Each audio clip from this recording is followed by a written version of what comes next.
नमस्कार शेतकरी बंधूंनो, मी बापू बिडकर आणि मराठी दरबार या आपल्या यूट्यूब चॅनलमध्ये आपले मनापासून स्वागत आहे. तर बघा, संपूर्ण देशभरामध्ये ई पीक पाहणीची एकच पद्धत असावी, एकच या संदर्भात ॲप असावं, अशा पद्धतीचं केंद्र सरकारचं म्हणणं आहे. आणि तेच केंद्र सरकारचं आता एक नवीन ई पीक पाहणीचं त्यांनी DCS-MH हे मोबाईल ॲप त्यांनी आणलेलं आहे. आणि या मोबाईल ॲपच्या माध्यमातून प्रत्येक शेतकऱ्याची जी काही नोंदणी आहे तर तो 100% नोंदणी झाली पाहिजे, अशा प्रकारचं केंद्र सरकारचं उद्दिष्ट आहे. आता आपण पाहिलं तर 30 जुलै 2021ला हे ई पीक पाहणीला एक प्रकारे डिजिटल पद्धतीने ई पीक पाहणी करण्याला सुरुवात झालेली होती. आता DCS-MH ही देशभरामध्ये एक समान ई पीक पाहणीची प्रक्रिया असावी या उद्दिष्टाने खरीप हंगाम 2026 पासून या DCS-MH या तंत्रज्ञानाचा वापर केला जाणार आहे. आता ॲग्रिस्टॅक अंतर्गत शासनाने आता आपण पाहिलं ॲग्रिस्टॅक देखील मोठ्या प्रमाणामध्ये त्याचा अवलंब केलेला आहे. ॲग्रिस्टॅकच्या माध्यमातून शेतकऱ्यांनी फार्मर ID ची देखील नोंदणी केलेली आहे आणि त्याच माध्यमातून आता ॲग्रिस्टॅकसाठी ई पीक पाहणीची देखील शेतकऱ्याची नोंद असावी, अशा पद्धतीचं एक प्रकारे अवलंब व्हावा. संपूर्ण देशभरामध्ये यासाठी एकच पद्धत असावी, अशा पद्धतीसाठी शासनाने एक मोबाईल ॲप आणलेला आहे. आणि त्या मोबाईल ॲपच्या माध्यमातून प्रत्येक पिकाची नोंदीचं या ठिकाणी जे काही नोंदीचं तुमच्या नमुना बार आहे त्याच्यावरती नोंद केली जाणार आहे. आता ही जी DCS-MH हे जे आहे तर 21 मे 2026 रोजी राज्यभरामध्ये आपल्या महाराष्ट्रामध्ये एक प्रकारे ते सुपूर्द करण्यात आलेलं आहे. आता हे जे DCS ॲप आहे त्याच्यामध्ये आज दिनांक 15 जुलै 2026 रोजी राज्य शासनाने या ॲपच्या बदलासंदर्भात एक महत्त्वाचा असा GR काढलेला आहे.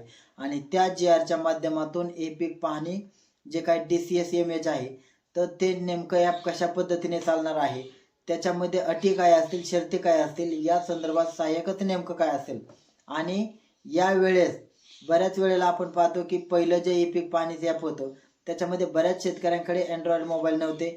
परिणामी काय होत होतं की बऱ्याच शेतकऱ्यांचे ई पीक पाहणी करणं बाकी राहत होतं. परंतु केंद्र सरकारचं उद्दिष्ट हे 100%चं होतं आणि ते केंद्र सरकारने ठरवलेलं उद्दिष्ट हे पूर्ण होत नसल्यामुळे त्यांनी एक प्रकारे मोठा बदल याच्यामध्ये केलेला आहे.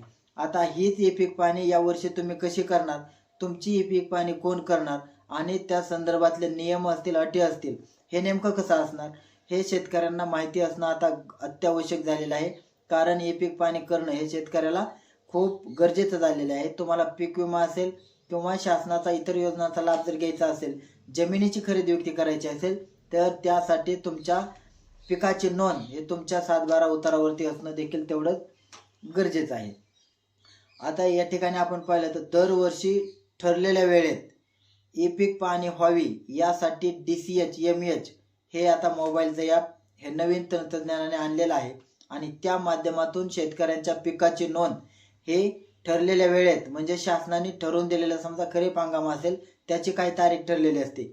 पूर्वी कसं होतं तर तुमची जी काय नोंद असेल ते तुम्ही शेतकरी स्तरावर 45 दिवस आणि त्यानंतर शेतकऱ्यांचं समजा कोणाकडून राहिलं तर त्यासाठी सहाय्यक नेमलेला होता आणि सहाय्यक हे पुढची तुमची जी काय नोंद असेल ती घेत होते. परंतु याच्यामध्ये बऱ्याच मोठ्या प्रमाणात पिकांची तफावत देखील असताना आपल्याला दिसून येत आहे.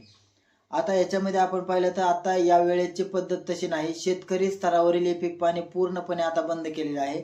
त्याला कारण देखील आपण सांगितले. मग आता प्रत्येक गावाला म्हणजे 1000 ते 1500 प्लॉटसाठी किमान एका सहाय्यकाची नेमणूक गावातील हे तहसीलदार करणार आहेत. आणि त्यांनी जे काय प्लॉट असतील तर त्या ठिकाणी त्यांची नेमणूक केली जाणार आहे. आता गावातील जे कोण CSC धारक असतील, रोजगार सेवक असतील, अंगणवाडी आशा वर्कर्स असतील, अशा गावातील जे काय अशा व्यक्ती नेमलेल्या असतात तर त्यांना देखील प्राधान्य देण्याचं शासनाने सांगितलेलं आहे. आता या सहाय्यकाने सहाय्यक नेमले, मग या सहाय्यकाने नेमकं काम काय करायचं आहे तर या सहाय्यकाने पिकाचं जे काही क्षेत्र असतील, ज्या पिकामध्ये ज्या शेतामध्ये ज्या प्लॉटमध्ये जे पीक आहे त्याचाच फोटो घ्यायचा आहे.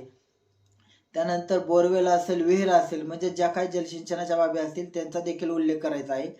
त्यानंतर बांधावरची झाडे असतील, तुमची पडीक जमीन असेल किंवा पायाभूत इतर काही सुविधांचे क्षेत्र असेल तर अशा प्रत्येक क्षेत्राची, प्रत्येक बाबीची त्या सहाय्यकाने नोंद हे 7/12 त्या DCS-MH माध्यमातून, मोबाईल ॲपच्या माध्यमातून घ्यायची आहे. आता यासाठी त्यांनी काय करायचं तर प्रत्यक्ष प्लॉटवरती सहाय्यकाने जायचं आहे.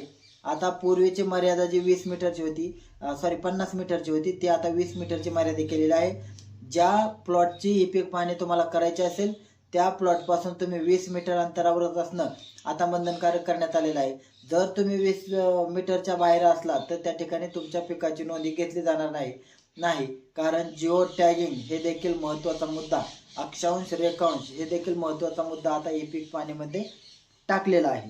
त्यानंतर बघा जे DCS-MH ॲप आहे तर त्याच्या जे काय नमुना आहे तर त्या नमुन्यात घोषणापत्र देखील सादर करणं तेवढंच गरजेचं असणार आहे. आता शासनाने आपण पाहिलं तर DCS-MH द्वारे जे काय नोंदवलेले सर्व पिकं असतील त्या पिकाची जी काय नोंदणी आहे ती 100% नोंदणी झालेली पाहिजे.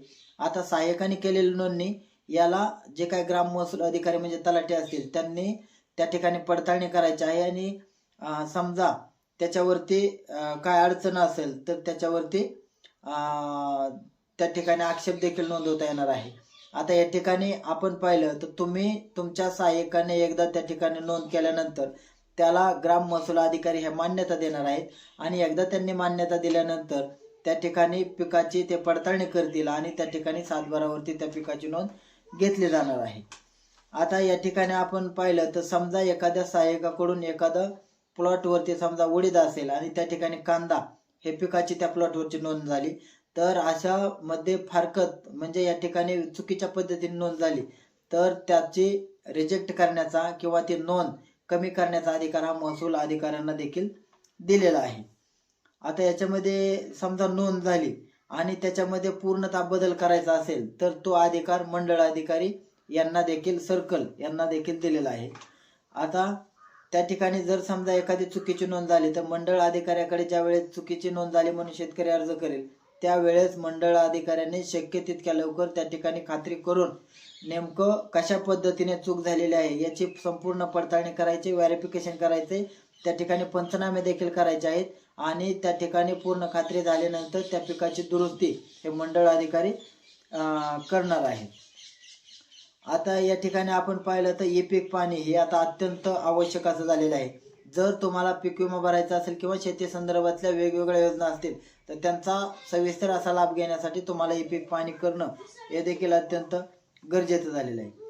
आता याच्यामध्ये आपण पाहिलं तर जर समजा तुम्ही फळबाग लावलेले असेल, बहुवार्षिक बागा असतील, काजू असेल, आंबा असेल, चिक्कू असेल तर इत्यादी जी काय तुम्ही या DCS ॲपद्वारे नोंदणी करता तर अशी नोंदणी केलेली बहुवार्षिक फळपिके आहेत त्यांची पुढील 3 वर्षे त्यांची ई पीक पाणी करण्याची गरज पडणार नाही.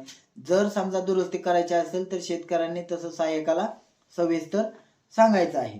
आता या ठिकाणी आपण पाहिलं तर जी माहिती DCS ॲपद्वारे आपण भरतो तर ती माहिती 3 वर्ष ऑनलाईन उपलब्ध ठेवली जाणार आहे आणि त्यानंतर पुढील 5 वर्षासाठी ती डिजिटल स्वरूपात त्या ठिकाणी तो डाटा सेव्ह म्हणजे संग्रहित केला जाणार आहे. त्याच्यामुळे शेतकऱ्यांनी लक्षात ठेवायचं आहे की आता जी काय गेल्या वेळेस सारखी तुम्ही ई पीक पाणी प्ले स्टोअरवरून ॲप डाउनलोड करत होता आणि तुमच्या पिकाची नोंद करत होता तर आता या वर्षी म्हणजे खरीप हंगाम 2026 मध्ये त्याच्यामध्ये पूर्णतः बदल झालेला आहे. तुमची नोंदणीसाठी तहसीलदारांकडून एका व्यक्तीची नेमणूक केली जाणार आहे म्हणजे सहाय्यकाची नेमणूक केली जाणार आहे आणि सहाय्यकाच्या माध्यमातून 100% ई पीक पाणीचं उद्दिष्ट DCS-MH जे काय मोबाईल ॲप आहे त्याच्या माध्यमातून संपूर्ण देशभरामध्ये एक समान ई पीक पाणीची पद्धत अवलंबली जाणार आहे. त्याच्यामुळे शेतकऱ्यांनी आपल्या प्लॉटमध्ये जे पीक आहे त्याचीच नोंदणी करायची आहे. समजा एखाद्या वेळेस कसं होतं जर सहाय्यकाने एखाद्या चुकीच्या पद्धतीने नोंद घेतली आणि त्या शेतकऱ्याने हे पीक पाणी भरताना देखील चुकीच्या पद्धतीने जर पीक विम्याचा त्या ठिकाणी त्यांचा क्लेम केला तर वेळ पडले तर त्या ठिकाणी क्लेम हा प्रूव्ह करायला किंवा क्लेम नेमका त्याच पिकाचा होता का त्यासाठी ई पीक पाणी हे अत्यंत महत्त्वाची भूमिका एक पुरावा म्हणून बजावणार आहे. त्याच्यामुळे शेतकऱ्यांनी आपण ज्या प्लॉटमध्ये जे पीक घेतो त्या पिकाची ई पीक पाणी करणं हे अत्यंत बंधनकारक केले जाणार आहे. त्याशिवाय तुम्हाला शेती संदर्भातल्या ज्या काही इतर योजना असतील त्यांचा लाभ घेता येणार नाही. कारण ॲग्रिस्टॅकला जोड म्हणून ई पीक पाणी आता आपण पाहिलं तर ॲग्रिस्टॅकच्या माध्यमातून शासनाने फार्मर आय डी काढले आणि त्यालाच आता त्याचाच एक भाग म्हणून ई पीक पाणीची देखील नोंद हे ॲग्रिस्टॅकला कनेक्ट केली जाणार आहे. त्याच्यामुळे शेतकऱ्यांनी आपल्या प्लॉटची ई पीक पाणी केली जाणार का नाही याची खात्री करायची आहे. आणि जर या संदर्भात अजून काय अडचण आली तर तुम्ही तुमच्या जे काय ग्राम महसूल अधिकारी असतील किंवा मंडळ अधिकारी असतील यांच्या मार्फत तुम्ही अजून याची सविस्तर चौकशी करू शकता. धन्यवाद.